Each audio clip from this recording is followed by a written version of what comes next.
গাইবান্ধার সুন্দরগঞ্জ উপজেলার কঞ্চিবাড়ি ও ছাপরহাটি ইউনিয়ন। গত 22 এপ্রিল পাশাপাশি 2 ইউনিয়নের কয়েকটি গ্রামে বেওয়ারিশ কুকুরের কামড়ে নারী ও শিশুসহ অন্তত 14 জন জখম হন। আতঙ্কিত স্বজনরা তাদের হাসপাতালে নিয়ে যান। তবে সরকারি হাসপাতালে জলাতঙ্ক টিকা না থাকায় বাইরে থেকে টিকা কিনে নেন ভুক্তভোগীরা। কিন্তু 2 সপ্তাহের মাথায় একে একে মারা যান 5 জন। বর্তমানে বিভিন্ন হাসপাতালে চিকিৎসাধীন রয়েছেন আরও বেশ কয়েকজন। মৃত ব্যক্তির স্বজনরা বলছেন, কুকুর কামড়ানোর পর চিকিৎসার সব প্রক্রিয়া শেষ করার পরও তাদের মৃত্যু হয়েছে। এই ধরনের মৃত্যুতে আতঙ্ক ছড়িয়ে পড়েছে এলাকায়। বাড়ি থেকে বের হতেও ভয় পাচ্ছেন স্থানীয়রা। এমনকি শিশুদের বিদ্যালয়ে যেতেও দিচ্ছেন না অভিভাবকরা। আমাকে ওই যে আগা ঠ্যাং দিয়ে এই হাসত দিচ্ছে, এটা একটা জাতটা নাকছিল, এই হাসত দিয়ে নামাইছে, এটা কর হয়নি।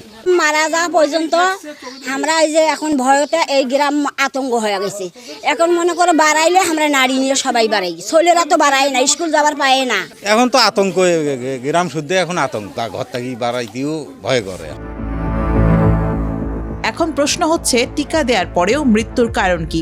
হাসপাতালের আরএমও বলছেন, ভুক্তভোগীদের প্রত্যেককে মুখে ও নাকে কামড় দেয় কুকুর। ক্ষতস্থান মাথার কাছাকাছি হওয়ায় মৃত্যুর ঝুঁকি বেশি থাকে। এরা যেহেতু তেড়ে এসে লাফ দিয়ে কামড়ায়, তো দেখা যায় যে সাধারণত শরীরের উপরের অংশে মূলত কামড়গুলো হয়।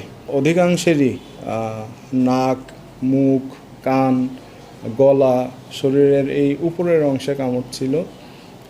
এবং উপরের অংশে কামড়ের একটি গুরুত্ব আছে। আমাদের যে জলাতঙ্কের যে ভাইরাসটা, এই ভাইরাসটা স্নায়ু দিয়ে ছড়ায়।